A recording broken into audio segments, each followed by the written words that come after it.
Quiet, numbskulls, I'm broadcasting. Hello and welcome to So There I Was, which is how all aviation stories begin.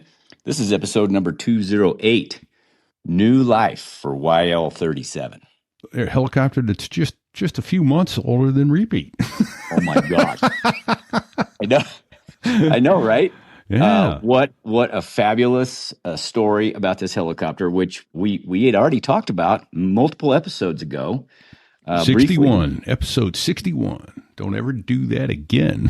That was a couple episodes ago. Yeah, man. Anyway, Doober's back, and he's got an amazing story to tell, and we hope that it is a life-changing event for YL-37.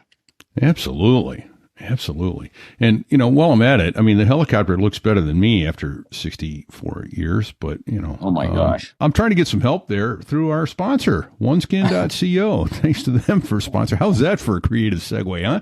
Oneskin.co is a sponsor this week, as is dcartworks.net. So make yourself look better, make your walls look better. These folks are helping keeping this show come to you, as is Al Cisneros.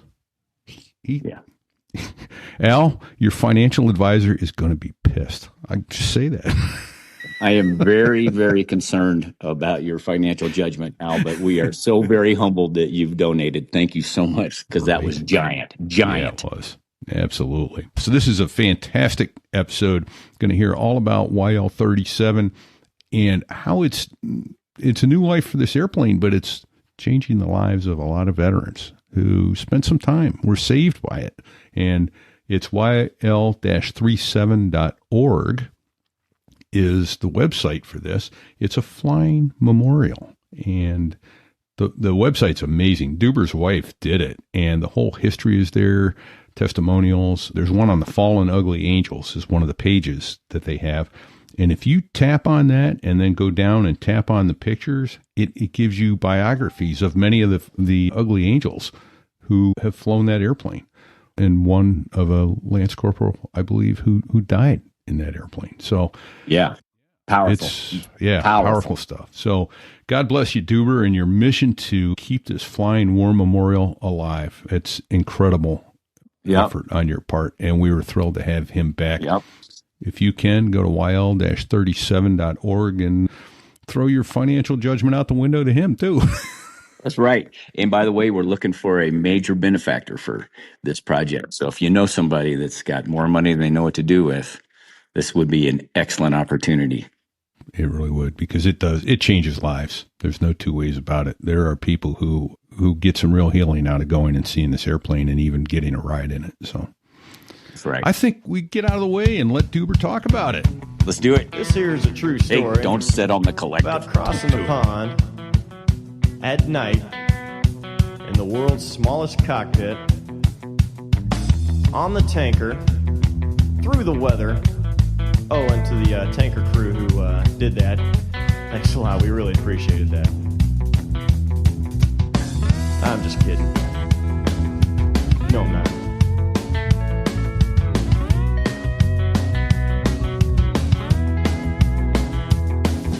Well, there I was, crossing the pond, and you could see that I wasn't exactly fun. So there I was, 10 years old, sitting around the dinner table, trying not to get choked up. And all my dad's buddies we just finished pheasant hunting down on the farm in southwest Iowa. Guys that were my mentors, talking and stories about getting shot at by the Vietnamese, creating new tactics, flying backwards out of LZs, shutting off lights, firing back with their snub-nosed 38s.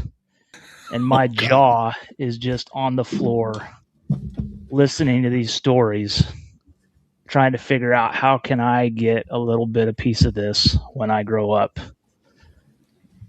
And here we are. There it is. And you got more than a little piece of it. Oh, man. Yeah. Greetings, everyone. Repeat here. So there I was, coming to you from Pensacola, Florida, where we have all been at one point or another, right? Yeah. Yes. Where's my cohort? Right there. Well, there you go, right? Yeah. I'm blessed enough to be at home in Kearney, Missouri, a little slice of God's country for me, and it is our distinct pleasure to bring back one of our favorites, Doober, to tell some awesome stories and with some big fucking news. Don't Welcome, sit on Doober. that collective. Don't sit on the collective. That's right. That's right. But well, now we can't ask our first question, which we've already asked you back on show 61. Don't ever do that again, which was actually one of my favorite stories. I love telling that story. Yeah. But we know how you got interested in aviation, marine aviation. Yeah. Hey, and before we go any further, let me say, you're still there. I was opener. It fucking got me, dude. Yeah. Right. That is awesome. The hair on my arm stood up, and There'll be more. You fucking bastard! Stop right now. Because we've had the pleasure of having One Eye and Gunny, who were probably sitting at that table. They were indeed. No shit. I'm just sad we weren't able to have your pop join us. Talk up your pop a little bit. Brag on the man. Yeah, I mean, Iowa farm boy, spent his life doing fixing fence, castrating hogs, shearing sheep, and was a hell of an athlete, and decided to go to the Marine Corps, serve his country very early in Vietnam, 1965. I remember him saying how during the Cuban Missile Crisis, they didn't have any M14 rifles, so they had to use broomsticks for manual of arms at OCS. They didn't do TPS then. So it was OCS straight to flight school.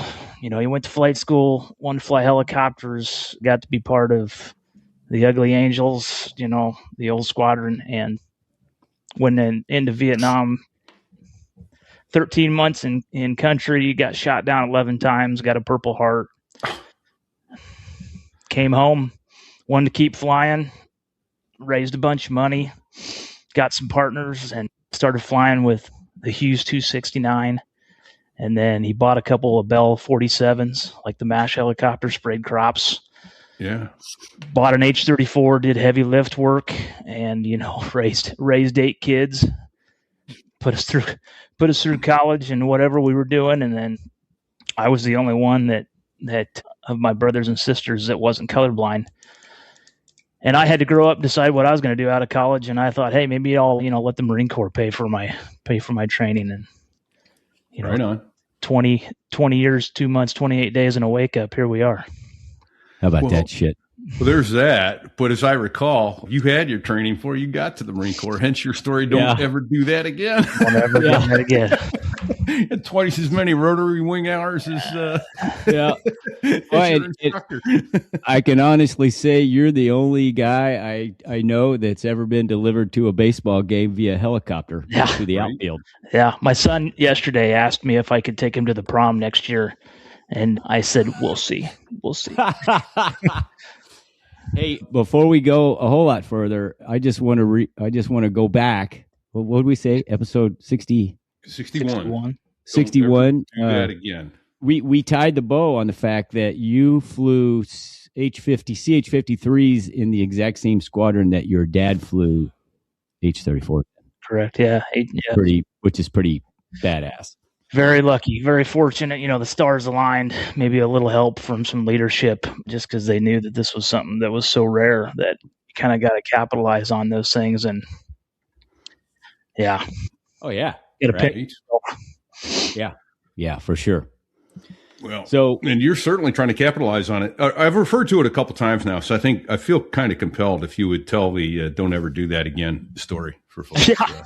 Yeah. So don't ever fucking do that again. Yeah. One of my first flights, flying the TH-57 right there. Jet Ranger, right? Jet Ranger. I kept my mouth shut. I wanted to try and just let my skills do the talking of what little bit of skills I had, because I had. Like I said in 61, Dad taught me a lot of great things about listening to the aircraft. And he also, there's no old pilots, there's no bold pilots. Or there's old, there's bold, but there's no old bold. And I disagree. My dad was old and bold, and he did a lot of things that would just make an aircraft sing. And first time the instructor was like, hey, take the controls. And we did a pedal turn left, pedal turn right. And I did the Millennium Falcon sliding, turning departure, and he didn't Which say apparently is a very advanced move, huh? I wouldn't say advanced, but if you do it right and you do it smooth, it's pretty fun and it's pretty cool. And then up in the downwind, he's like, man, that was awesome, but don't ever fucking do that again. Hey, will you show me with your hand? Yeah. What the hell you're talking about? Well, I don't have a model sitting here with me, but I mean, essentially you got a helicopter, you do your pedal turn, and then I just went backwards and tucked the nose and slid out like the Millennium Falcon. Okay. Yeah. He's like, that was awesome. Don't ever do that again. Don't do that again. It's dangerous. Yeah. You could do that. You could do that with me if we fly again, but don't. So at that point, the cat was out of the bag, and he said, "Okay, who the hell are you? How did you know how to do that?" I mean, I just I told him I'd spent my whole childhood flying with my dad, me and my brothers, and we all kind of had our own way of doing things, and yeah, there you go. What do you say? That's awesome story, man. Fantastic. And some H-34 time already by then, right? Couple 3 hours, yeah, couple 3. Yeah. I'd usually get my flight time coming home from lift jobs and stuff, because Dad would use this helicopter, the H-34, because it had about a 5,000 pound lift capacity for putting air conditioners, red iron construction materials up on great big buildings and stuff. And it's extremely tedious, but also exhausting work. And, he'd be exhausted and he'd just be like, just fly down this road, wake me up when we get close. Cause he was struggling. Yeah. And that's how I got the majority of my time, was straight and level, not dangerous, but he'd hear that engine, that big 1820 puts out 1,500 plus horsepower. And when you don't even have to look at the gauges. You can just hear that audible change in the RPM, and he'd wake up and go, "Oh, we must be home." Okay, I got it. Yeah, that's pretty awesome. Nice. That's pretty awesome. All right, and is that your mom or your? That's my brother. That's my brother. Turner. Okay, all right. Jim Turner. Hey, bro. Good to see you, Jim. Thanks, buddy. Welcome I love this shirt. I need to get some more now that we know who the actual owner is. I know a guy. I know a guy. Like they were in your neck of the woods just last week. I got some money to throw at the cause, man. I need a hat. I need some shirts. Bald guys need hats, so I got to get a hat. Got to get some new. That's why I'm wearing one. There you go. So let's talk about this thing. Tell us the story of how this came about. So I'll do my best to paraphrase. We only got an hour and a half. Along a guy who does what my dad did with heavy lift work, he bought some H-34s, and he used them for his construction business. Name's Gerald Hale. God rest his soul. Great man. Pure Southern country gentleman. He bought some H-34s. He'd rebuild them. He used them to move heavy equipment into the hills, into the directional drilling and whatnot. And over time, he'd go down to the boneyard. He'd pull these things out, and he came across this one. He bought it. It sat for quite a while, for about 10, 12 years. And it got to the point where he was going to rebuild it. Started stripping the paint off of it, pulling the floor panels out, reviewing the logbooks, seeing, what squadron it was in as it was transferred from 363 to 263 around, and stripping the paint, finding patches. This old aircraft's got 54 bullet holes in it, 3 years in combat from 65 to 68. It ended its tour in Vietnam when it was on the ground and it got hit by a rocket, blew the tail off of it. They sent it to Sidlam up in Korea. The depot level maintenance guys fixed it. And by that time, the 46s, the Hueys had really started taking off turbine engines. So it was kind of obsolete. So they sent the helicopter back to the United States, and it was a training aircraft for a while. And then they mothballed it, and that's where Gerald comes in. He got it, brought it back to Oklahoma. I was going to ask, what part of the country is Gerald? Tulsa, Oklahoma, little town, Inola. And man, what a great guy. I can't say enough about the guy. I know Oklahoma. That's what it says right there. Right. So he found out this history, and you want to talk about someone who is just completely dedicated to the preservation of history. He painstakingly repainted this aircraft, YL-37, Yankee Lima 37, which is the 2-letter identifier for the Ugly Angels, still to this day. And he repainted it exactly like it was in Vietnam. And they had their first reunion. I think it was 1999. and he found a bunch of old uglies, and it just exploded. And for 20 plus years, he flew it to reunions and schools, and with the mission of preserving the history, but also telling some of the untold stories of the Vietnam War. They put a brass plate on the sliding door on the side of the helicopter dedicated to the 33 crew members and pilots that died in Vietnam from 1962 to 1969 when the uglies were there. And unfortunately, Gerald passed away about 11 years ago. And three local friends there, Mike and Jesse Schneider, and then his longtime mechanic, Greg Dirks, they kept the aircraft flying for about 10 years, not doing a ton with it, but still trying to keep it active. Unfortunately, they sold off a lot of Gerald's things, his parts and other helicopters. I mean, because at one point he had four H-34s. He had a Black Hawk. Oh, wow. He was a big lover of the Enstrom, which is a smaller helicopter. And about a year ago, his wife, Lily, approached me about taking over the mission and taking over this helicopter. So I got my type rating certification. We flew it to Pensacola for a huge reunion. We flew it up here to the Iowa State Fair and to some other local events with the moving Vietnam Wall. And we landed it there and did some stuff. And I tell you, the reason why I'm doing this is how healing it is for these old boys. Nice. These guys that just come out of the woodwork to see this thing and touch it and feel it and smell it. It's just it's overwhelming. And absolutely overwhelming. And that's avgas, right? Yeah, 100 octane. Yes. Yeah. So it's got a special smell to it. And then and that and the sweat and everything else, I can only imagine what. Sorry, I swallowed a bug. Back in time, 60 years. No, man, not at all.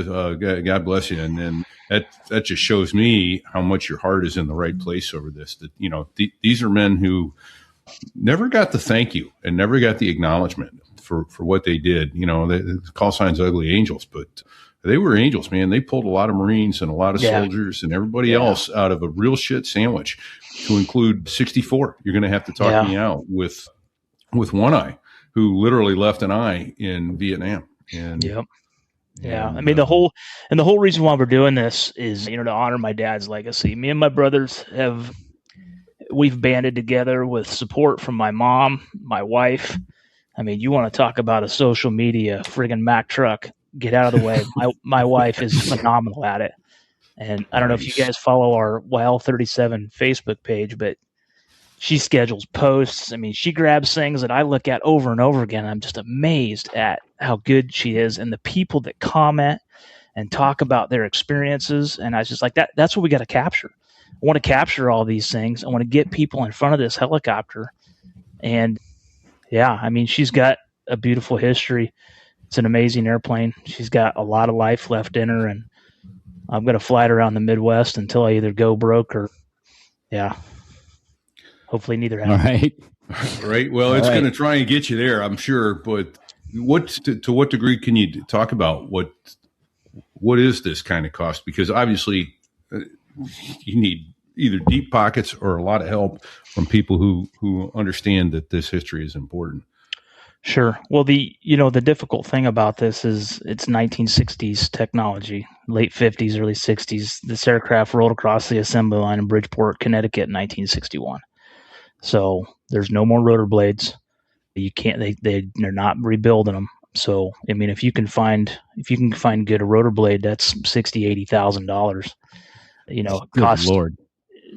I got a buddy of mine who's flying an H-34 doing heavy lift work right now, and he just had an engine rebuilt. It was, just shy of $90,000 to have a rebuilt motor. I got 3 old motors, but they're all timed out and beat up. The part, and just over my shoulder in my shop here, my brothers and I went down to Oklahoma and pulled a bunch of the parts back this weekend. And there is a lot of stuff, but for the most part, it's got to be overhauled. It's got to be rebuilt. It's got to be recertified. So if you can imagine, there's not very many guys doing it. There's only a couple guys in the United States that even know how to rebuild an 1820 cubic inch right cyclone, a reciprocating engine. Right. The cylinders are the size of a coffee can, the inch fuel line. Yeah. And my dad always used to say, I mean, this thing will, when you're really working it, it'll burn 100 gallons of fuel an hour, at $5 an hour, $5 a gallon, do the math, and that $5 was when gas was cheap. I don't know what it is right now. Yeah. So yeah, it's going to be a labor of love. Sure. I got access to a couple of guys that can help me fly it safely. And my dad's old mechanic just lives up the road. So I've got access to a lot of people that'll help me keep it going. But really, the mission is trying to raise some funds so that I want to fly it for 10 years.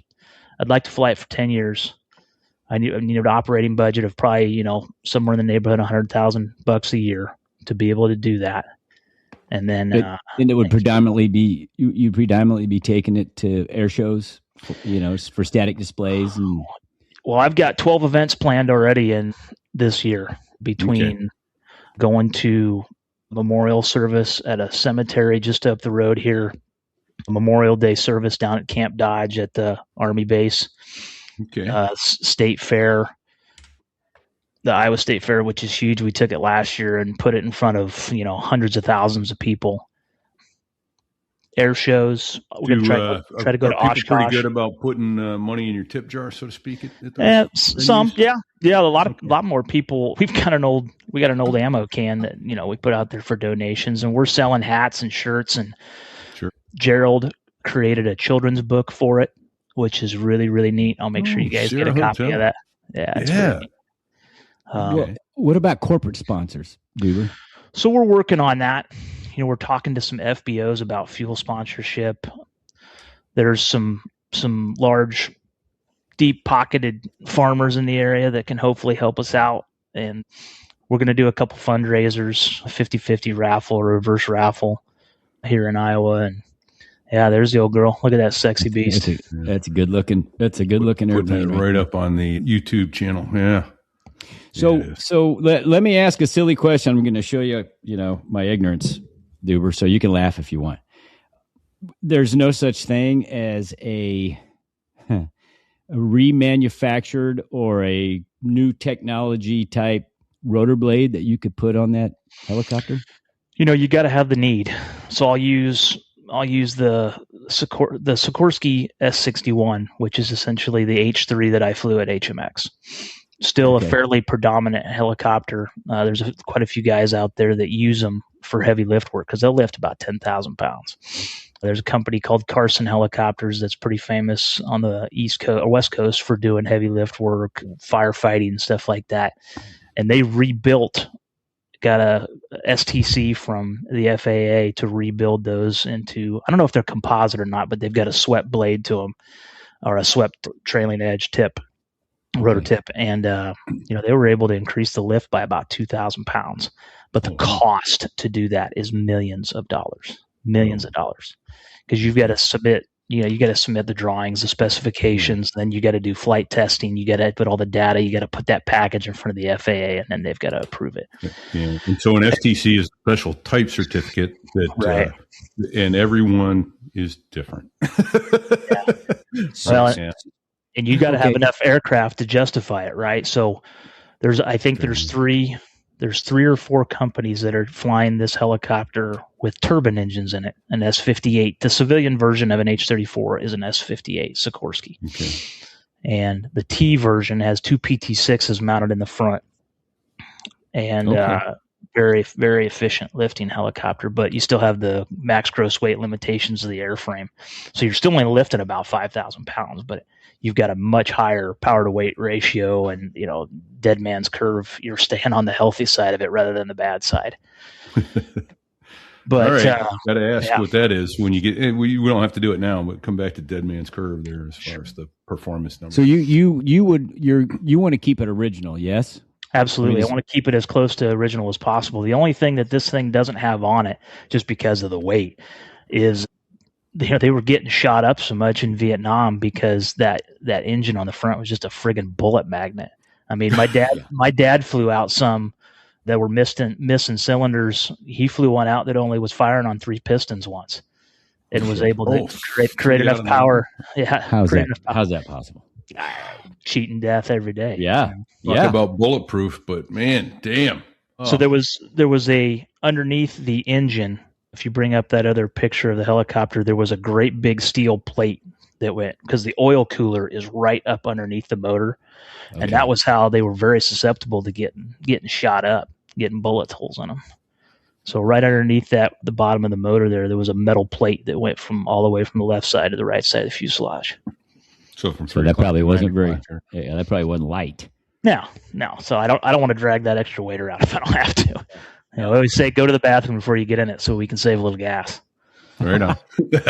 Yeah. All right. Wow. Okay, and once again, I'm showing my lack of knowledge. You guys can laugh. Yeah, at me. But you know how to hover, man. You got that part down. Yeah. Now, mind you, it was a weird hover in a Harrier. You were burning out gas. Of an LZ, not necessarily on purpose. You were burning gas a hell of a lot faster than I was. We were heating it up. Because of the age of the airplane, could you not? Could it not be classified as experimental? That was my question. Yeah. Yep, it's experimental. It is experimental. Yeah. So can you get by with not having STCs and things like that in an experimental airplane? I don't think so.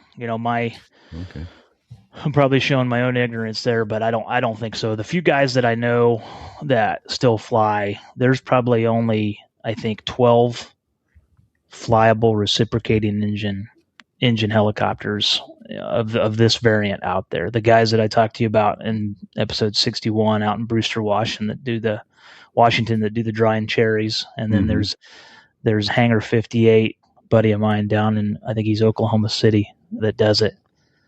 And then, you've got the T guys, Aris Helicopters, Air Crane. I got a good buddy that flies for Midwest Helicopters out in Chicago. So yeah, I was looking for that. Someone had sent me a video a couple years ago, right after your show, and you said you knew the guy, and now I can't find that video. But yeah, it's Midwest Helicopters. Okay, they're a good group of guys out there. So, are you the A&P and IA? I'm thinking about taking, using the rest of my GI Bill once my kids are done burning it up, and see if I could go get my A&P. But my brother's probably going to get his, and then, like I said, I got access to the guy who's busted his knuckles on this plane for years. Okay. He's actually an Iowa boy too. He sprays crops up here, so he said he'd help me. And then I got my dad's old mechanic. He's getting up there in age, but he's pretty excited. This has really invigorated a lifeblood in him, because I learned a lot from, not just from my dad, but from my dad's mechanics over the years. They were just great guys, and they'd take the time to teach you, and how to do safety. Those guys just ooze knowledge, right? Oh my gosh. You just sit there and suck it all in, right? Yeah. It's amazing to listen to them, guys like that they just say 2 or 3 things and you go, there's about 4 headlines in that sentence that I can now take and turn into gold because they understand. Yeah. So that's a good question that just came up. No, it does not have a governor, or what you would, consider like modern engines with a FADEC that'll protect it. You really have to fly this helicopter. There is no such thing as autopilot. I mean, you're almost flying. Your scan is almost like flying instruments when you're flying it just VFR, visual flight rules. Just to make sure the engine's hanging in with you. Well, you've got rotor RPM and you've got engine RPM, and they're mechanically linked through a hydraulic clutch. So, when you start that motor, it's not a direct linkage. You have to run the engine RPM up and then engage the clutch, catch it, and just imagine like you're driving your pickup. You're putting a little bit of gas in, you're letting the clutch out, and you're not stalling it. You have to do the same thing. And then once you get that linkage, that was the Tri-Tac gauge. Is that it? Yeah, triple tack. Triple tack. So, which is what One Eye broke with his fighting knife and put his finger in there to feel it, to engage the rotor. So tell us how that system works, because that still is amazing to me that he has wherewithal to do that. So the engine sits at an angle, right, like this. Okay. And then you've got a linkage drive shaft that goes up between the pilots, and about a third of the way up, or right behind the engine, is a little oval with a hydraulic clutch in it. Okay. And when you flip the switch and engage that clutch, pushes all the fluid out, engages the sprag clutches and locks it in, and then it goes up to the main gearbox, up to the rotor system, and then back down to the tail rotor blades. And Okay, so that's the PFM box. yeah. It's the PTO knob on your mower deck, right? You pull you're kind of essentially, yeah. Sort of, right? I mean, only it's a little more, it's got a hydraulic clutch instead of. Yep. Yeah. So it takes some finesse. You're not just going to hop in that thing, flip a switch, and go. Yeah. So your rotor could be either still or it could be turning if you're just coasting. Like guy just came into an LZ and he's still turning, but is he disengaged? He's disengaged the rotor? You keep it engaged all the times. Okay. Then when you get down and when you get there and land and you're done for the day, you disengage the clutch and you just the cyclic has a twist grip on it, and that's how you control the throttle. So Dad always used to say to me, when you want to try and maintain your rotor RPM, just squeeze, little squeeze. And that's all it is. It's just like a tiniest little squeeze, maybe an eighth of an inch of a squeeze. And then if you really want to throw the coals to it, you give it a good squeeze. And then to reduce the RPM, you just push a little bit and you unroll your hand. And when you're done flying, at the end of the day, you land, let things cool down, you disengage the rotor system, and it disengages the sprag clutches from the rotor head, and then she'll cool down nice and easy. Okay. All right. Well, what has to be lined up then, though, in order to engage? I'm just going back to One Eye's story. Why you had to take the class? I just want to say I'm very uncomfortable with this conversation. Yeah, right. Very nervous. No, right? Well, your engine RPM will be predominantly higher than your rotor RPM. And what you're trying to do is you're trying to match up rotor RPM line with the engine RPM line. And then once you get them lined up, they're locked. And then you carry them up together. And that's when you pull. That's when you put it in. Yeah, that's what he was talking about. He was trying to line those up so he could add the power to get out of the LZ. Exactly. Yeah, if you didn't have the clutch engaged, that motor is just going to freewheel. Just imagine your hand on a motorcycle. That clutch engaged, you're sitting there jacking the throttle. It ain't going to move until you release that clutch, and then you drive away. Okay. Air shows. Almost. Air shows. It's so much more simple than that, Try to make it sound complicated. Well, I'm my palms are sweaty right now. Can we talk about something else? Yeah, right. Anything but helicopters. No, I want to talk about helicopters, but not this stuff. It's making me nervous. Air shows. What do you got on stack? Yeah, what's coming up this summer? So in May, we've got a couple of events, and then we're going to try to go out to what's called the Cavalcade of Planes in Bolingbrook, Illinois.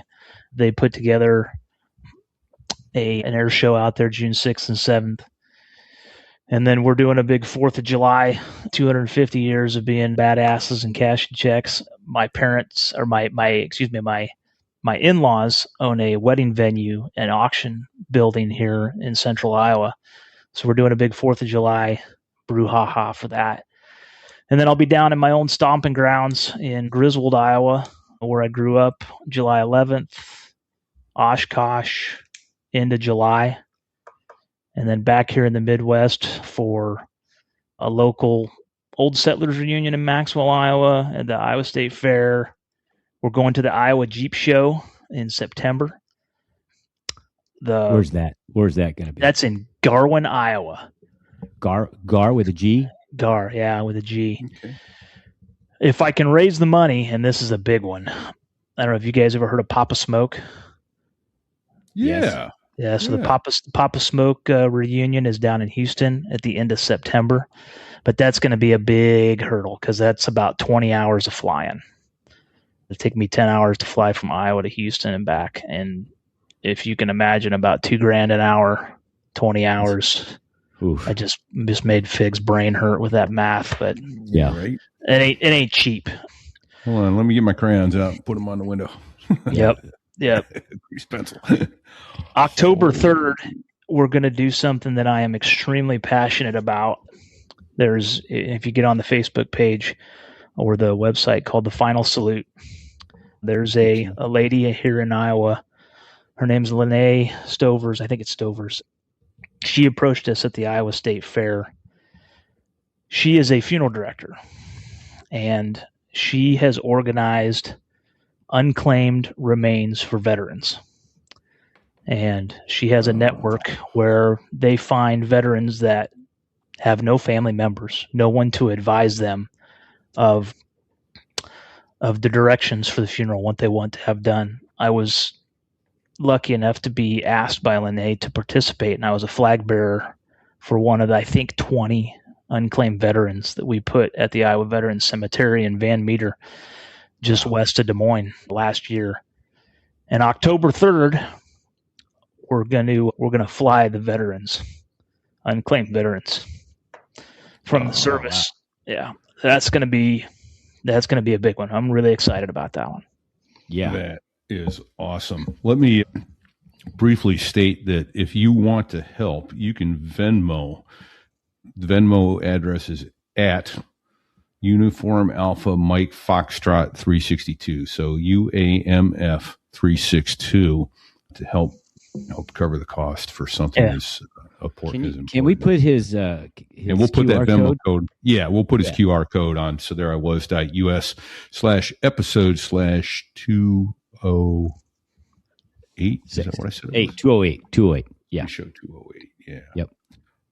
Yeah, we've got a 501c3 formed. The Ugly Angel Memorial Foundation is going to take care of the health care and feeding of this helicopter. And yeah, our plan is just to keep flying this thing as long as I can get gas and keep the funds rolling. You know, it's going to be a labor of love, and I've got it right here. You know, I'm going to have the helicopter right here at my house, so I can work on it when my wife lets me go out to the shop and have kitchen pastime.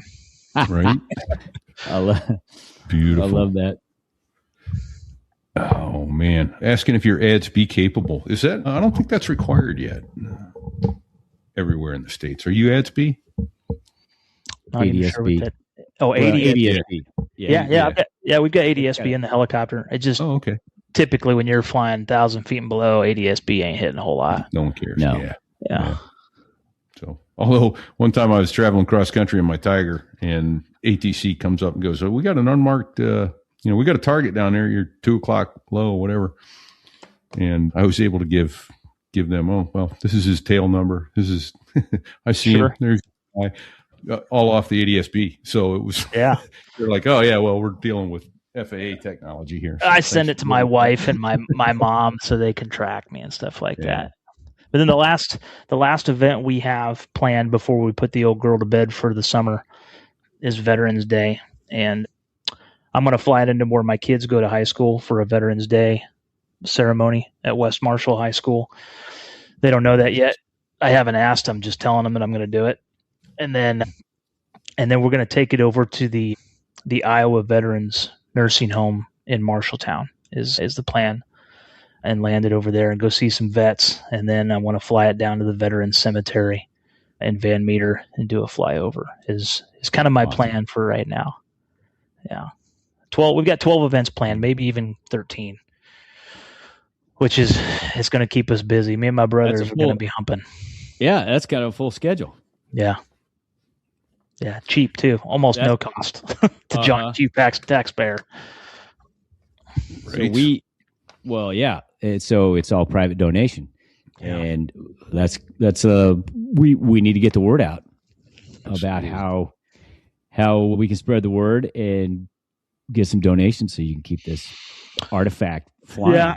So the Marine Corps Aviation Association gave us some money last year. I was going to reach out to them. You know, I don't know if you've seen the Flying Leatherneck Museum that's being built in Escondido or Tustin used to be. They're building. So I'm going to ask them. You know, obviously I'm going to reach out to Sikorsky Helicopters, which was bought by Lockheed Martin, and see if they're willing to help me keep this old girl flying. Okay. You know, I'm not proud of my lack of knowledge of reaching out to people. So if anybody's a professional fundraiser, you know, I am willing and able to take on any. And Doober, I happen to know a couple guys that are going to the Marine Corps Historical Association Black Tie event on the 25th of April at the Marine Corps National Foundation. at the Marine Corps Museum in Quantico. Are they on this call? Are they on this call with somewhere. us? No, not yet. But Okay. we need to take. Actually, Fig, they are. Those two guys are on the call. Oh, they are on the call. Okay. They're just not wearing black ties right now. No, those two guys are talking. No, we're not. We're not. There you go. Yeah, I'm picking up. We're slow on the uptake, but we got you. But see, this is the kind of thing we can spread at that event. Yeah, because I'll get you some swag. I'll get you some business cards. Whatever it takes. We probably need business cards or maybe a flyer. I'll just get you some Doobers, man. We'll get some special Doobers made up. We'll call it a day. Because this is Marine Corps history. Yeah. It is. In fact, they have, if you go to the Marine Corps Heritage Foundation website, they have an H-34. Yankee November 19. On the day. Yeah. Yeah, 361 bird. My dad actually flew that for those guys when they were building it. No way. Yeah, because my dad had a bunch of test time. So funny story, when he started it up for the first time and, they were setting the rig and the tension on the cables and all that stuff, it was grossly out of rig. And he took off and the helicopter just kind of took off on him, and he had to undo his seatbelt and almost stand because the cyclic was, coming way up. Oh shit. Yeah. Yeah, when he took off kind of sideways, and it wasn't planned, but luckily they got it. Don't ever do that again. Yeah. So that old bird that's in the museum is really special. I mean, you see all the guys that get promoted or retire there inside the atrium. That's a very neat. It's sad that they couldn't keep flying it. The guy's name is Al Weiss, that owned that aircraft, and he flew it as much as he could and as long as he could. But he ran into the same issue that I'm kind of running into, is just funding. It's not cheap. We got to keep the ball rolling. Yeah. You got to get the ball rolling. You got to keep it rolling. Yeah. And our website has a ton of information on it too. If I can put a plug in, so it's YL-37. So Yankee Lima YL-37.org, and we've got history on there. We've got the history of the aircraft, a bunch of pictures, upcoming events. There's contact information, past events, testimonials. Well, let's take a minute and talk about the Fallen Ugly Angels. You heard me talk about the 33 guys that died in Vietnam. You want to talk about something that'll pull at your heartstrings. Yeah. Lance Corporal Kenneth Macbeth. His name is on that plaque. Okay. He died in this helicopter. Oh wow. His KIA incident has the BU number 148783, which is YL-37 serial number. He died in that aircraft, and it is my distinct honor to fly it, and to fly it, in his honor, in the 33, the 33 Marines that passed away, and then to honor my dad. My dad flew cool. Hang on, before you do that, let me jump in and tell people here. This is cool. So when you go to YL-37.org, and you go to the Fallen Ugly Angels, it has them there. But then I clicked on Lance Corporal Macbeth's picture, and it takes you to the whole story. Yeah, Kim, my wife did this. My wife did. She's organized all of this, and is just, I'm in awe every time I click around. Oh, God bless her. That's amazing work. Yeah, very cool. I'm sorry I interrupted. Let's talk about your dad some more here. Yeah, my dad flew this aircraft 148783. It's in his logbook, red time, which is combat time. 11 times he flew it, about 7.8 hours, and we got to get that updated because the website is wrong. It doesn't have all the hours, but you can. There's a link in there where you can scroll through and see all the pilots. Yeah, see Roger Cook, Rusty Sachs, Gunny. Yep. Yeah, Gunny's got a lot of flight time in it. Yeah. Jack Lodge, Ron Head. This is awesome. Well, and my wife did a bunch of research to try and find surviving family of all these Marines that were KIA. And so that top one there, First Lieutenant Anthony Kasuki, I had the honor of meeting his brother, and his brother is writing his older brother's biography, writing his story about how he crashed in unfortunate and really bad weather in Vietnam. But these, you read through these KIA stories of all these guys, and it just brings things full circle. February 4th, 1969 was the deadliest day in the Ugly Angel history.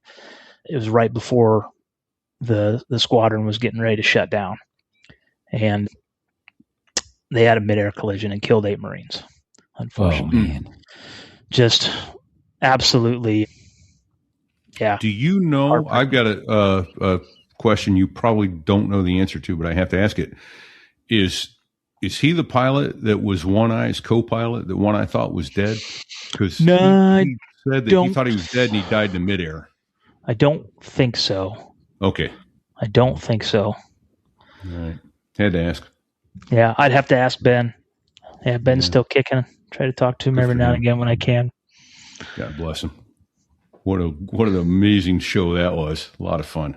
Oh yeah, got a lot of stories, and that's what put the hooks in me. Right, is listening to my dad and his buddies tell these stories. It's just, oh my gosh, how are these guys? That's him right in the middle in the picture that Styx has up right now, I think. Yeah, so that's Yankee November 19. That's the helicopter that's in the museum. That one right there. Okay, all right. That's incredible, man. Awesome. The things that they sacrificed and then never complained, and right. Then came back without any fanfare. In fact, some hostility, and sacrificed so much, and right. People didn't appreciate. I think people now more appreciate than they did back then. But times he healed some of those wounds. Well, and going to these events, to these reunions, we had a flight school instructor whose dad was an H-34 door gunner, and he gave me a big donation, and we put him in the door. We put him in the helicopter. We've got an M60, a demilled M60. We put it in there and put a helmet on him, and I mean, you look over at the guy while you're flying, and the sights and the sounds and the views that he saw when he was 19 years old, and he's just got his eyes are welled up. Yeah. Because you imagine what he experienced. You imagine what he experienced when he was a 19-year-old crew chief, pulling guys out, getting shot at, spending all day flying that helicopter, and then he gets back to base, and guess what he's doing? He's patching holes. He's working on it. He's washing blood off the floor of his helicopter. Right. How do you heal those scars? How do you repay? How do you repay somebody that went through that? And that's what we're trying to do, is just give those guys, not trying to take them back to the worst times of their life, but maybe the best time of their life when they were 10 foot tall and bulletproof, and literally bulletproof. So we had another guy. We put it out on Facebook. Yeah, there's the M60. Look at that thing. I can tell you right now, I can't hold it up like Arnold Schwarzenegger did with one arm and shoot it. That son of a gun, that's a hunk of metal. Yeah. Yeah. Well, the one he was holding up might have been a prop. I don't know. Yeah. Sure looked good. Just saying. A foam prop, Yeah. Might have been a little lighter than the real thing. But hey, maybe not. I don't know. Yeah. Sorry, interrupted. No, you're fine. When we flew the helicopter to the moving Vietnam Wall this last summer, I had a young guy reach out to me, works over at the Cedar Rapids airport, and he says, "Hey, my grandpa was a crew chief in this, and he used to tell stories. He's like, can I bring my dad over, his son, to come see it?" And we had an old Ugly Angel crew chief, Ed Tapman, who's one of my good close friends, and he's another Southern country gentleman. He woos my wife every time because he's just a silver-tongued devil. Yeah. And he just says things like, "Oh, good night, Irene," or I can't even remember how he says it, but we brought him along, and he was showing these people the helicopter, telling stories. And I introduced this gentleman to Ed, and Ed was showing him what his dad would have done. This is where your dad would have sat. This is the maintenance he would have done. This is how long his day would have been, because he would have never known that. He would have never known. And the connection that Ed was able to provide through that helicopter to his son and grandson, I mean, is there anything better? I mean, No, dude, that's connecting dots and tying the bow. yeah, just In rips a your heart way- out of your chest. But it's Yes. also healing. It's healing because it fills in those blanks where it's like, well, my dad was gone for 13 months. Well, what the hell did he do? Now I know. Now I have an appreciation. Right. Because So- he probably didn't talk about it very much. Well, and that's most of the time. My dad never talked about those things a whole lot, unless he was with his brothers. Unless he was with his guys. Yeah. When we went to Pensacola this summer, I was with my buddies, with my pilots and my crew chiefs, who I have such an unbelievable bond with, and we were telling stories. And my wife is sitting there just going, I never fucking heard that. I didn't know anything about this stuff. And I was like, honey, it's not personal. It's just, I don't have that connection with you, but this connection brings that out. Yeah. Yeah. Absolutely. And headed up there a minute ago, but Jeff Carr, thank you, sir. Has already, Yeah, I just saw Cobra his 3-1. donation. Cobra Thanks, Jeff. 3-1 made a donation. So He's a Vietnam Army Cobra pilot. Awesome. Yep. Thanks, Jeff. I just saw your donation come through. Much appreciated.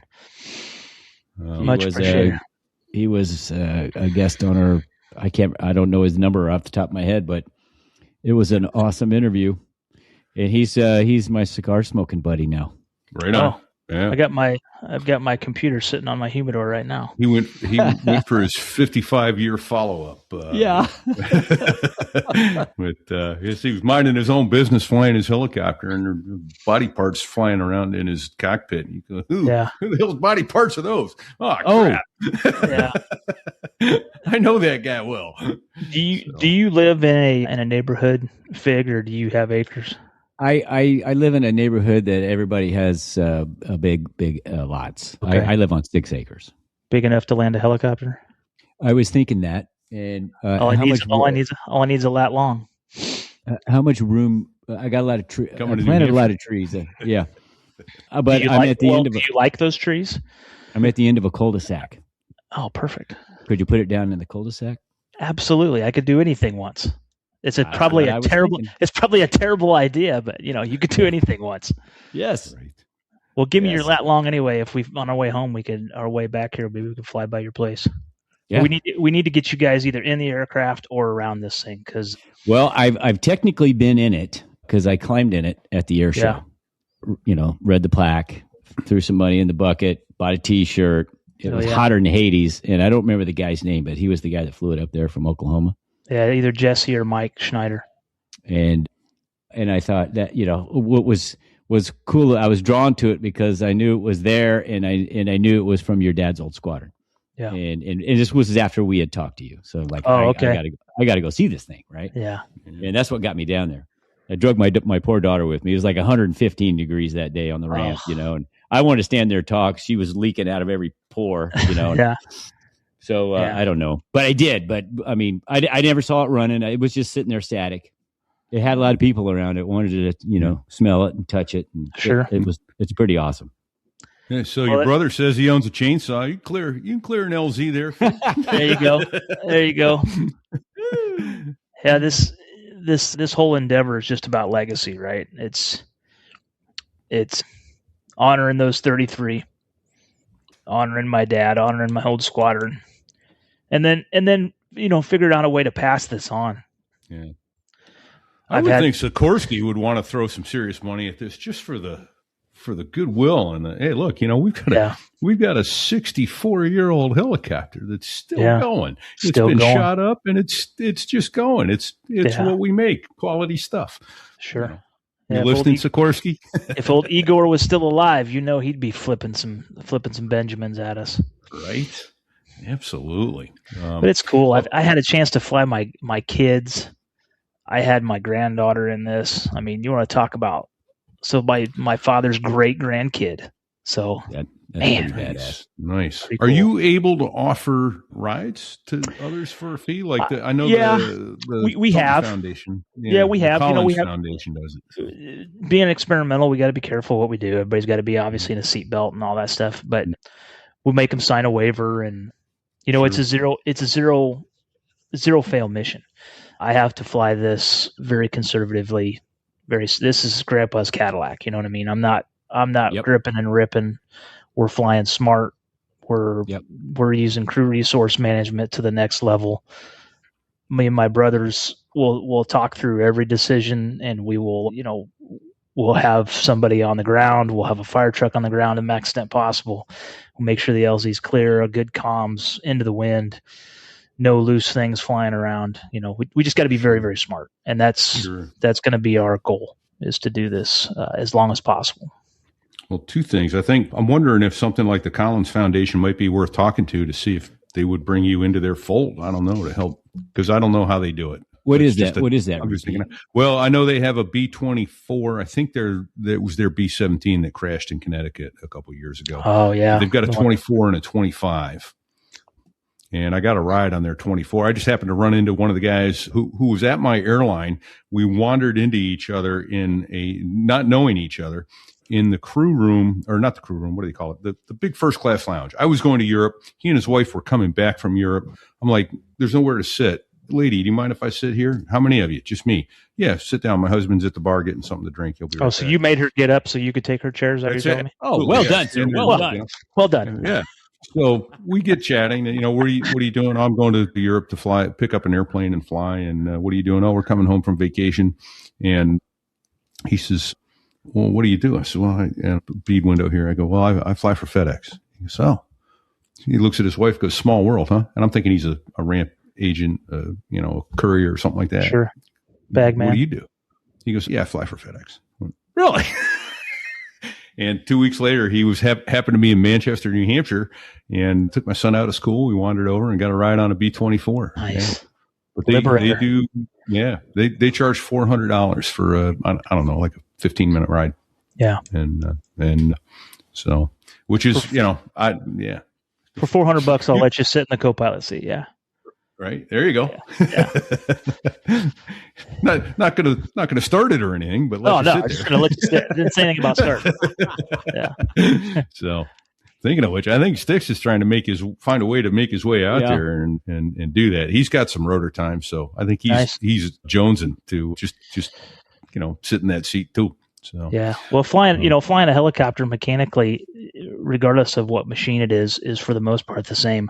But the thing that will humble you with this helicopter is just the RPM control. The fact that you are controlling the rotor speed and the engine speed. It's all you. And if you get behind it, she'll bite you. Yeah. And modern aircraft, you don't have to necessarily worry about that as much. Okay. So it takes a few weeks to become friends with her. Mm-hmm. Yeah, I mean, it's the same thing. Trees, you push it forward, trees get big. You pull it back, trees get small. But yeah. Something unique about this helicopter is it's made out of magnesium? Yeah, flash bulb. Ooh. It's essentially a flying flash bulb. And that was for weight savings? Well, weight savings, and I'm probably saying this incorrectly, but we were building a lot of airplanes back then, so aluminum was probably pretty damn hard to come by.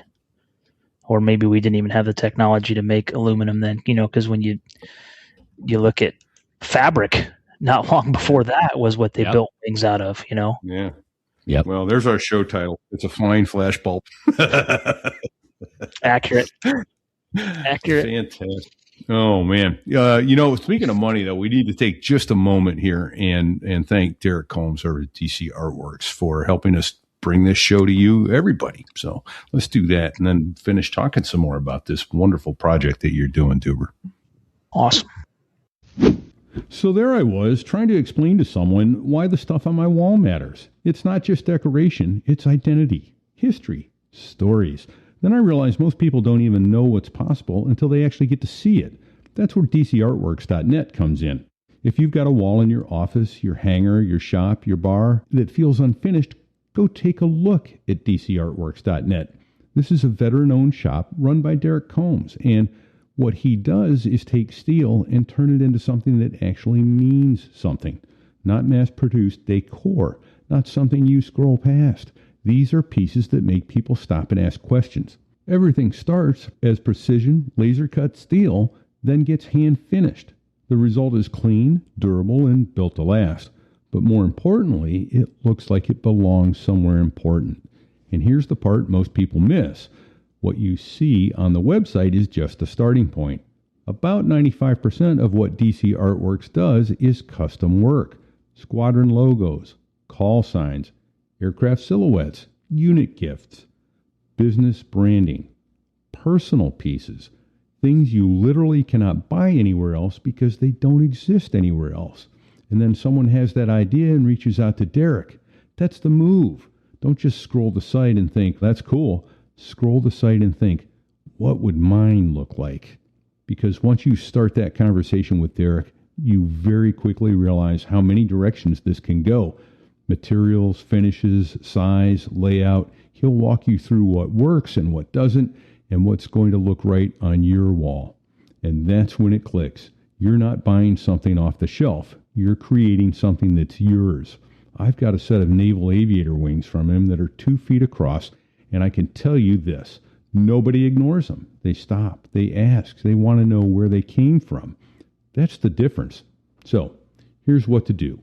Go to dcartworks.net, take a few minutes, look around, then reach out to Derek and start that conversation. Because once you understand what's possible, your wall's not going to be staying empty for long. And when you're ready to buy, use code STIW for 20% off your order. Every day, every time, forever, even if something's already on sale. And thanks to dcartworks.net for sponsoring this episode. So, there I was, aging like milk in the back of a C-130. That part hasn't changed. Here's the part that surprised me, Fig. I never cared about skincare. Not at all. Zero. Not one little bit. I didn't think about it, didn't expect to care, and honestly, I didn't expect to like anything in that category. Well, yeah, you're not exactly the target demographic, I suppose. But I tried OneSkin, and about a week in, something stood out. I'm using a tiny amount every day, and it actually feels pretty good. It's light, it's clean, it's not greasy. It's just easy to do, to follow their system. So this isn't you turning into a skincare guy? No, and that's the point. It fits even if you're not that guy. What got my attention, though, was the science. They're focused on the senescent cells, basically damaged zombie cells that build up and accelerate your skin's aging. Yeah, your career didn't exactly help that. Well, no. I've got the fair skin, so the sun, the stress, a few G's here and there, 6, 8, not ideal. But their OS1 peptide is designed to target that at the cellular level, not just cover it up. And to be clear, this isn't magic? Right. Nobody's reversing 20 years of aging overnight, or in my case, 40 years. It's just not going to be a quick fix. But their early clinical studies are peer-reviewed and showing improvements in skin function, hydration, and overall feel. Again, not just moisturizing and covering up anything. It's trying to work down at the cellular level. So not snake oil. No, not at all. And that's why I'm actually using it, which is something I never thought I'd say. Look, if you want to check it out yourself, get 15% off OneSkin with the code So There I Was. That's one word, So There I Was, at oneskin.co/So There I Was. That's oneskin.co/So There I Was. That code is So There I Was for 15% off. Well, that's simple enough. Right. And using that link and code helps them keep coming back to us as a sponsor, and so we appreciate it. And thanks to OneSkin for sponsoring this episode. Thank you for all your support to help keep these shows coming so we can tell cool stories like this, too. This is amazing. When I first heard you were buying this thing, I was like, man, it's badass. It is badass. Gutsy move, man. Gutsiest move I ever saw. God bless you. I mean, this takes real dedication. This is not something you just undertake for the fun of it. It takes real heart, and clearly you were moved by these folks who were mentors. We got to get DC Artworks to make a right An Ugly Angels HMH 362 HMH 362. Hell yeah! Emblem for you. Hey, can I share a couple of pictures hell real yeah. quick? Would. Yeah. How do I do that? Is that that? If you want to text them to third if you button want to text them to me, I could, or you may be able. Yeah, you can share the screen. Should be able to share the screen. Just be sure not to put your social security number up there or your passwords. just gives me the option to share which one. Let's see here. It should be at the bottom. So yeah. Yeah, there we go. Here we go. Window. So one of these I wanted to show you this last summer. We flew. Let me know when you can see it. There it is. Okay. you I pull think it I up? need, Yeah, we flew by my dad's. need to add. I don't know if I add. Yeah, there we go. There it is. All right. Oh, So we flew the helicopter by my dad's headstone. that is a great That picture. is cool. That is a great picture. That is fantastic. Yeah, if you email me this as well, I will put it in the blog post for the show. I think you have it. Oh, okay. You should have it. Perfect. I got your notes, And but I then- didn't look at the pictures yet. So, There's which one for a more Marine, I wanna share. I should have looked at the pictures first, and then tried Pictures. to. I love you know. pictures. The words are scary. So, This one right here is kind of cool. This was our last reunion when they flew the current day VMM 362 squadron. May have to pop it up there. yep. There we go. So there we put YL-37 next to a V-22. Is I'm it? not seeing it Oh, repeat. I didn't. There we There go. it is. Now we got it. Oh, Yeah. How about face to That is face? a badass picture, modern- man. that is so cool. Isn't that slick? Where was that picture taken, Doober? So that was in Oklahoma. That was where the aircraft currently resides in Inola. Okay. Yeah. Okay. Wow. That's a Isn't that great neat? picture. Yeah. Great picture. And then I got one more I want to share if I can find it. What are those rotor blades made out of? So they've got an aluminum spar, a hollow spar, and then it's charged with nitrogen, so then you can tell if there's a hole in it. It's got a blade, a BIM indicator, so it's filled with nitrogen, and then just an aluminum covering with honeycomb inside of it. Okay. Because Lightweight. just looking Weighs at about 210 pounds, 25 foot long. That's crazy. But looking you at gotta them, I mean, they sag pretty good. So it's a little. So your Little rotor, bit. the rotor diameter is 52 feet or something. 56. 56 feet. 56. Okay. Yeah. And there's my kids. Flying it. Oh, that's awesome. Isn't that neat? That's badass. Yep. Yeah. I don't have a photo of my granddaughter in it, but I got a video of her, and she's just grinning ear to ear. Just her and her cousins, just man, loving it, living it up. Very But, cool. Yeah, that's the story, guys. Well- Any help you can give?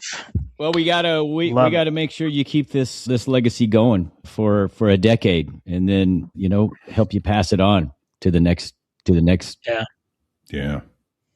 Absolutely. She's old, but she's got a lot of life left in her. She's got a lot Right. of life left in her. Right. And you said you've got 3 motors now that you can cannibalize to.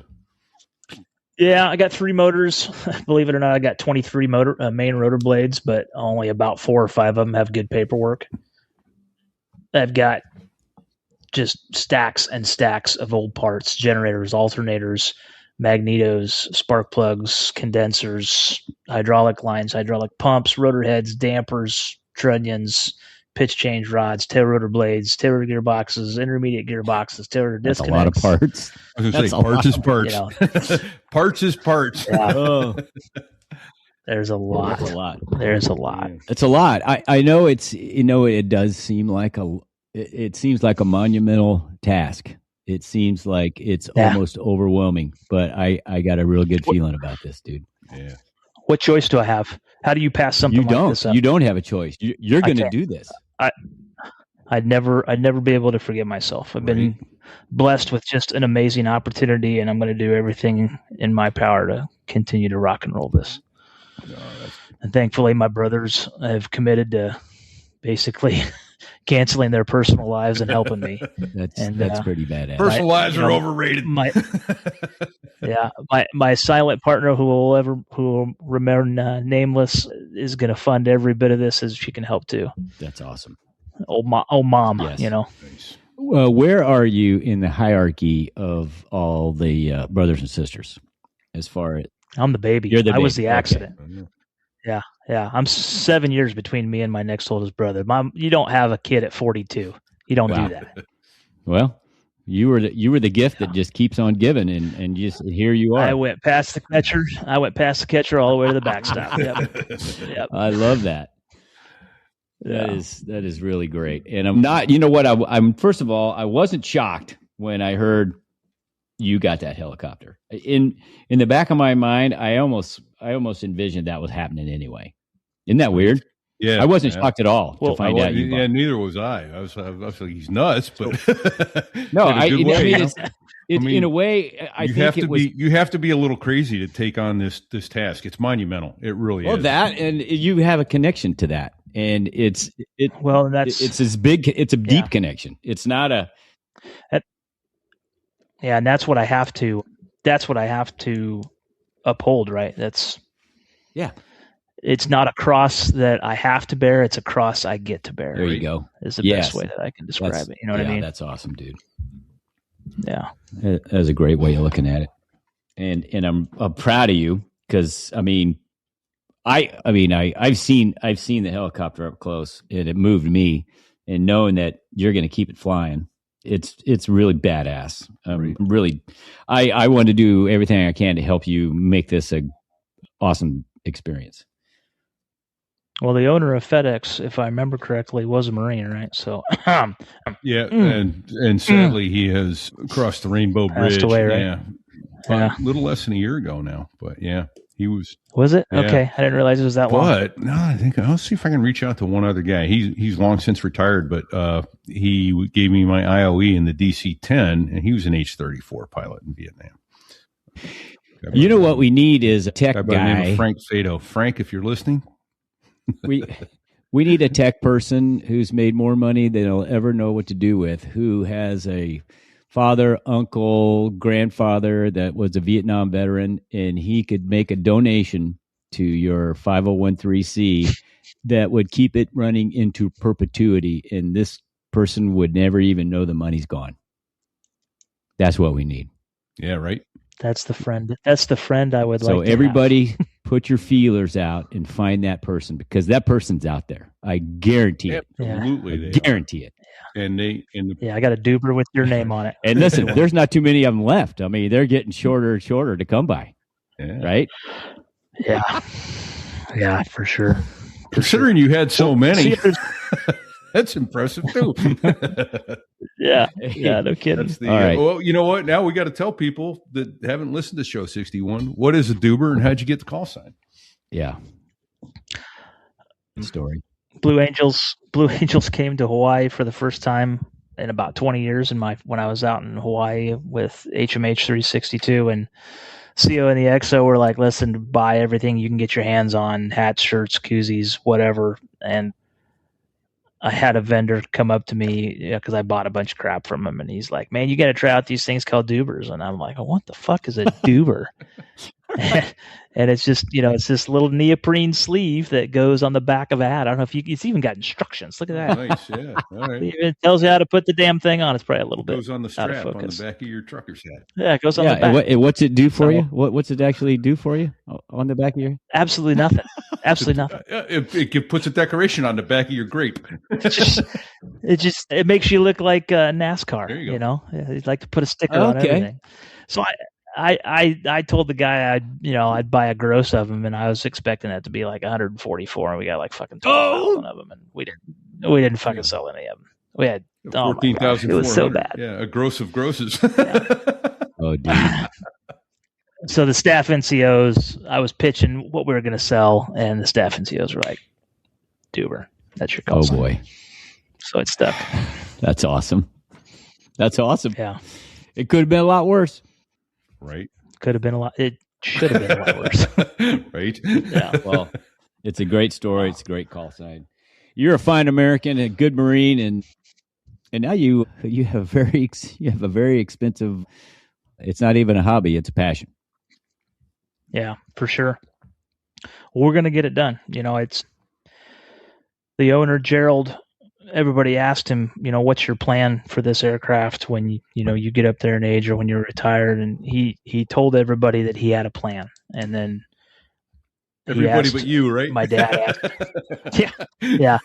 Well, and my dad never told me this, but Gerald told my dad, I'm going to give it to Nick. Wow. So, and I never heard that from him. I actually heard it from Ed Tapman from one of the old crew chiefs. He's the one who told me that, and when he told me, I just completely broke down. Shit. I get it. That's awesome. Just turned into putty. I get it. Totally get it. Yeah. It's going to be fun. It's going to be neat. I'm excited for it. I'm excited. I can't wait to see it flying. Right. You'll love it. You'll enjoy it. That's one helicopter I might be willing to get in. Well, I'm not going to say that, but I might. It's because it's a big damn deal, and I love the backstory, and I love the fact that you're it now, Doober. That's pretty damn cool. We need to find you a shit ton of money. That's just all there is to it. Shit ton is about how much it's going to take, is what we figured. That is a technical measurement this week. Yeah. crap ton, shit ton, somewhere in the middle. So, but thinking, you talked about it earlier, thinking of technical details, I went and asked, I don't know, it was Gemini or some AI, just how many liters is 1,800 and change cubic inches? That's a 29 liter engine. Those pistons have got to be massive. They got to weigh as much as a damn rotor blade. You said coffee can. I've got one sitting out here. It would take me a minute to find it, but yeah. Oh, matter of fact, give me 2 seconds. I'm going to get the M60. I can vamp. I'll be right back. All of that, Yeah, absolutely. Yeah. So he's going to grab one of those. Holy smokes! Yeah, that thing's got to be, like you say, big around as a coffee can, if not bigger. And there's 9 of them. No, dude, he's only a couple hours from me. I gotta find an afternoon and drive up there and see him and look at the operation, take some pictures, smell it again. When you get in there, when you get near it, you start smelling it. It smells. It's the real deal, right? Yeah. You see the patches, inside the patches where the bullets went through at one point. I mean, dude, it's a war artifact. Look at that. Yeah. What the hell's he? Well, he's got an M60. Well, he just killed somebody. What? Doober, what the hell? Oh, he can't hear me yet. He can't hear us yet. But, oh my God. All right. So this is the drive shaft right there that I was telling you that goes in between. That goes in between the engine and the rotor. Oh my gosh. That appears to be 6 feet long or so, maybe 7. So that's what hooks up to the clutch and goes. And it's about, so people that are just listening, you're going to want to go to our YouTube channel and look for it. Is it 6 feet long? How long is it? It's about 5. Because I'm 5. And that clutch plate looks to be about a foot in diameter. Yeah. So. Yeah. And here's the business end. There it is. Right. Let's say hello to my little friend. Right. Tripod M60. That's the M60. Yep. Love it. Yeah. You can't. I can. That takes all of it. That's all I got. I can't. But it's a good conversation piece when I put it on my desk. Yeah. Right. And just for those listening, Doober's forearm almost as big around as the buttstock on that thing. So him having a hard time holding it up that's impressive. What you think that weapon? We're going to schedule physical therapy tomorrow because that hurt. It's probably 30 pounds. Your brother's put out. It's probably more. The engine weighs 1,500 pounds. Yeah, 1,525 horsepower. So you're looking at almost a 1-to-1 power ratio, but when you put the turbines in it, it's a lot less. Yeah. So this thing's cool. I wish I could go deer. Well, you're going to have to reach out to Cobra 3-1 when he brings it down to Missouri. Yeah. Yeah. Get him over. Yeah, for sure. And then engine weighs 1,500 pounds. Yeah, that's holy fook. That's legit. I take you out in the shop, show you a bunch more parts, but these are the only ones that I could find that were light. Light, yeah. Fantastic stuff. Wow. Well, damn. All right, so we got.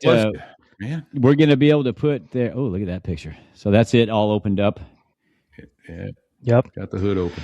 Yeah, you can see inside of that shroud, that shiny shroud there, is kind of the heart of the motor. You got the mags, the starter, generator, and up underneath it's the carburetor, and then that green piece with the little white on the side placard on it. That's the cables that come down and feed the carburetor, and then you got the intake for the engine, because this is all air cooled. Yep. That perforated shroud that's along the fuselage there, all the air gets sucked in there, and then there's a big fan on the backside of the pistons and the cylinders, and it just pushes all the airflow back through the motor. Okay. Nice. And it's set up with quick disconnect cables there on the left-hand side that you're basically looking at right at in the middle of the screen. Yeah. That's, hydraulics and fuel lines, and it's got an inch fuel line. So, I mean, it's sucking a lot of fuel. How big is the fuel tank? How many gallons does it hold? I think it's just over 300 gallons. It's got 3 tanks. The Marine Corps version doesn't have transfer tanks when you're in forward flight. You've got a little bit of a tip anyway, so gravity works from your back tank all the way through to the middle tank to the front tank. But the Navy version, which is what my dad flew in the civilian world, had transfer tanks because the Navy used the H-34 as a sonar dipper. Okay. So they were sitting in more of a hover all the time, so they'd run out of fuel if they didn't transfer the fuel in. Makes sense. So, yeah, it's amazing how some of those guys thought of that stuff, 70 years ago. And just for reference, so you just said it has a 1-inch fuel line. The water main coming into your house, people, 99% of the time is half inch. Yes. So yes. Think of your sink running at full blast, and you've got twice as large a line coming in. Yeah. Well, a garden hose about 3/4 of an inch. So it's bigger than a garden hose. Yeah. Holy shit. Right? Yeah, she's a thirsty girl. 12.4 gallons of oil, 120 weight oil. It's like molasses when it's cold. Do you have to keep buckets under when you park her? We've got a roll around pan because if she ain't leaking, she's out. And that's the old adage with any helicopter. Mm-hmm. Joke was always crew chiefs would get told by somebody who's riding as a passenger, "Hey man, it's leaking over there." He's like, "I don't care. That's a good thing. Wake me up when it stops leaking." Yeah, when it's not leaking, we got problems. Yeah, we got problems. So, when are you guys going to be able to come up here and help me fly this thing? I need commitments. Well, man. We're jammed up. I'm jammed up through the first week of June because we're going to Cherry Point for the sundown of the Bulldogs, the Great American Bulldogs. Nice. Yeah, I'll be there. That's I'll exciting. be there for that too. It won't be till late, the end of June, and then I'm good the rest of summer. May and June, I'm ruined. Okay, we'll definitely get something together. Do you follow or do you know Keith Bucklew, Catbox, right? I don't think so. No. He's a buddy of mine. He just took over as the executive director of this aviation museum in Ohio. Okay. Maps, and they just got a Harrier that he flew in his squadron. I don't know if it was a 214 or an Ace of Spades. Well, Ace of Spades dropped all their airplanes off all over the country at museums. I bet it was and so it's probably that. Yeah. Maps Air Museum, Military Aviation Preservation Society. So he just took over as the executive director. All right. It was a 214 bird. Where? VMA. Where in Ohio? Canton. Canton. Huh. Okay. Yeah, you need to look him up. Good guy. Damn good guy. We went through flight school together. Nice. Catbox. All right. You can imagine where he got that call sign. He probably stunk like a catbox. Well, we're always good at that. I work with a bunch of Air Guard guys, and it irritates the hell out of me how they all get call signs for just breathing. Yeah, that's something. And they get cool call signs like laser and blazer, and we get call signs because we screw something up. Like Pig and Otis the Town Drunk and yeah. You guys need to get that guy on, All right. or did you have him on? The guy who wrote Oh, yeah. a book about Yeah, we call had him. signs? Oh yeah, we had him on. You had him 97, on. I think, episode 97. I'll double check. That was because he wrote down all the how those guys got their call signs. That was probably one of my favorite episodes. Yeah, there's some good stories. There were some good stories from that episode talking about that. Yep. Yeah, Tuba had a guy named Tuba, tight uniform, big ass. Sweet. What was the little angry man can't handle our program. Yeah. And they put a no step sticker on his helmet. He's like, yeah, I knew a frog guy. His call sign was fetus because he was like 5'3". He could barely touch the tail rotor pedals, but he also had like 11 kids. So that's great. What a dick! It was a real jerk one. What was the one the guy that married the stripper that ended up being a crack whore? It was an acronym for. I remember that one. What was that? Yes. I can't. I have to go back and listen to it now. Yeah. I'm in love with the stripper. Weird. Yeah. So it was like a bad thing. Oh man. I don't know. What do you say? We probably need to consider landing the airplane. Yeah. Yeah. And we'll just plan on having Doober back at the end of the summer. And so we can hear where some of where you've been. YL-37 went and how it's going and what else. We need some other Marine Corps stories. We didn't hardly touch on any of it, man, from your HMX-1 days and, flying presidential and vice presidential helicopters and doing advanced party stuff. I mean, you got to see some pretty cool stuff. A lot of shit I'm sure you can't talk about. So, a couple things, but I got to tell my kids I'm just a guy. I did some cool stuff once, but I'm just an Iowa farm kid. Right. There's more humility and leadership there. Go figure. Another one of those guys with a bunch of humility. Weird. Wow. And a spare drive shaft for an 1820. And a de-lethalized M60 on your desk. That's saying something right there.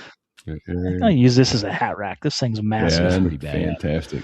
So, well, thank you, Doober. Thanks for sharing and keep us posted. And all his information is going to be on our absolutely on our website, right? Okay, absolutely. Get the QR code up. Code.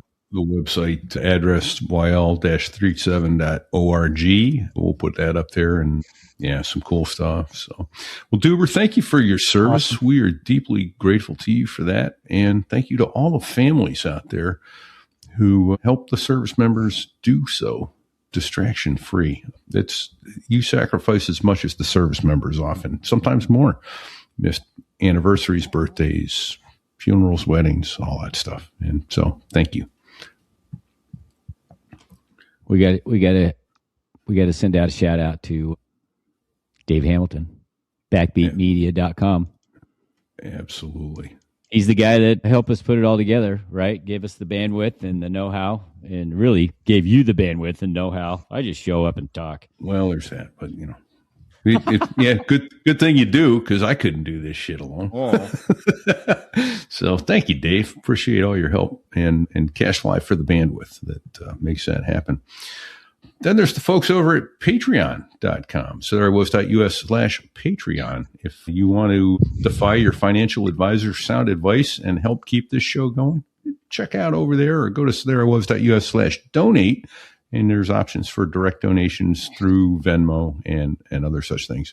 But you know what? Maybe take a week and go over to YL-37.org and help Doober keep this flying memorial go alive. Several people on here have stated that they've either already given or are about to. So thank you for your generosity. That's the one thing we can count on this audience. They are super generous. And there's somebody out there right now that's listening now or going to hear it after it goes live that knows that Silicon Valley tech guy that's already made his bajillions of dollars and could fund this thing into perpetuity and wouldn't even feel it.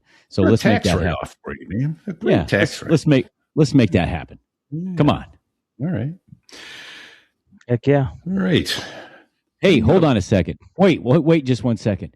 Yeah, You know, it's almost bikini season. it And is. we have a merch store. So there I was. I don't have Oh, one yet. dude. I'm going to drive you up one. There you go. While you're wearing I'll wear one. I got to see it I'll modeled. wear one with you. I got to see it modeled. Nobody Make sure you trim a little bit wants first. to see that. So there I No. was, .us/merch. Hey, we've got, if we don't have it, it's probably not made, but check it out. And we do have a bikini. I Right. don't see any Doobers on there. Let me see if the guy's contact info is still on here. You get some Doobers. Yeah, there you go. Right on. So Yeah, his phone number's still on. All Maybe right. yeah. So there I was, .us/rate is where you go and give us 5 stars. It helps other people find the show. So there I was, .us/rate. We could really use a 5-star rating from you. Not a 4-star, not a 3-star. Not 4, Don't even think not 3. about 2 or 1, or we're going to have Doober hunt you down and toss you out a YL-37. He'll throw the non-functional M60 at you, and that'll probably hurt worse. Yeah, right? Butt stroke you with this damn thing. No, seriously, we are trainable, and if you can't give us 5 stars, tell us why. If you can't give 3 stars, give it to somebody else. Right? Repeat. Exactly. And then come back and give us 5 stars and tell us what we can do better. So And share the show, for crying out loud. Share the show with somebody. Right. Word of mouth is the best way. it really is. Tell somebody about the show, and that there's bound to be a story in these 208 episodes that you love and you know someone else will love. I mean, it's hangar talk. It's aviation. Yeah, It's flying. It's great flying stories. And thinking of Hey, Brett. aviation. Yeah, the guy that takes the most awesome aviation photography pictures, Brad Silcott, BDS Aviation Photography, also known as Badass. He's a big supporter, and he was here earlier, I think. Yeah, Thanks, Badass. I think so. Yeah. And then Sticks and Bago, they are usually in the background. Sticks was here and then he was gone and now he's back. He's out seeing patients and has the poor taste to show us some really gross shit now and then with pictures. All anonymized. Yeah, anonymized. Of course. I don't want to not talk. violating HIPAA here, but oh my God. Yeah, I saw something last night that I can't unsee. No, we're scarred for life now. Stop it, Sticks. Choke it. Choke it down. Just saying. So, all right. Thank you so much, guys. Yeah. Hey, You're awesome, buddy. I'm hearing something, Fig. Are you getting some noise in the background? That's the F-16 guys that make the Air Force sound good. The Dos Gringos. Both of them. Yep. Both of them. Thanks, boys, for letting us use your music. We're grateful. If you're having a bad day, go listen to some Dos Gringos. It will lighten your heart, I promise. So, And go to YL-37.org and make a donation. there you go. A big one. Please. Big Thanks, one. Huge. Please do. And yeah, thanks, Stick. Stick says he refuses to be traumatized alone, so hey, that's why he has to show us all that shit. That's okay, brother. That's okay. You can tell us. If it helps you, you can tell us. All right. Till next week. Don't sit on the collective.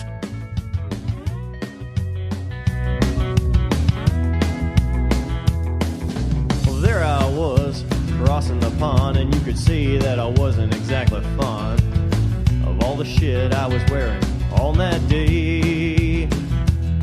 Now an F-16 is cramped enough, but it's even worse with all that stuff supposed to save your life. But we knew there was no way. 'Cause when you're going down the North Atlantic, man, it's over. It's what? He said it's over. Never over. And of course, it isn't coming out now. Son of a bad word. Oh, well. It ain't over until we say it's over. And we're out.